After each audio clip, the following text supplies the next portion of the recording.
kan in thang don mi dik lo ten thu nei na an chang ani chuan mi pui te thiam lo ani ang chu mi te awang kan ram ina tur ani ngat phei chuan mi pui te thiam lo ani na a thuk don hle ani eng tin nge mo an din ngam le kan ti te an han dinga kan an thlang tling le mai thini chu amak hi ka ti deuh thina communist rama khoi tu thalo an nei chuan chu mi te chuan mi pui chuan op khat maya khoi tu te an thak theilo an tur ngat mai ni ni ma sela kan rama chuan khoi tu thalo kan nei ani chuan kum nga nuwa kan pai kha thei kan thak thei ani eng party ma tan big ka nei lo party tina hian mi dik tak an om veka mi dik lo tak hian om vek bokin ka hria chu mi te lo thiar khan chu mi pui te mo phur na lian tak ani in ka hria mi pui ril ru hi adik ani chuan mi dik an ding chuak theiang mi pui ril ru hi adik lo ani ngai chuan mi dik te chu ronin candidate ma se an ding chang tak thei ngai lowang mi pui dik lo na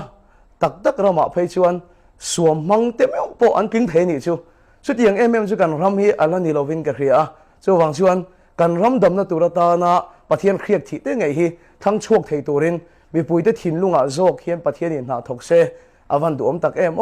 aron in soidan hian khongai takin lo en su an lan dan ang hian khongai takin ron thir reng su samuelan israel lal tur khriak ka thi don khan a vote don khan kan ti te ang davida unaw te zok aron kar that maya khan kha chak zok ni na lang sin ani ho kha om zok te pon a khria ni ma sel a thin lunga pathin a ron zel alan dan le amu da na thaber anga lang ni kherlo pathian khriak thi tak mai kha a thin lung khriat tir na mangin ava vota khriak ava thi ta chu davida kal tang chon israel pathian a ro pu ni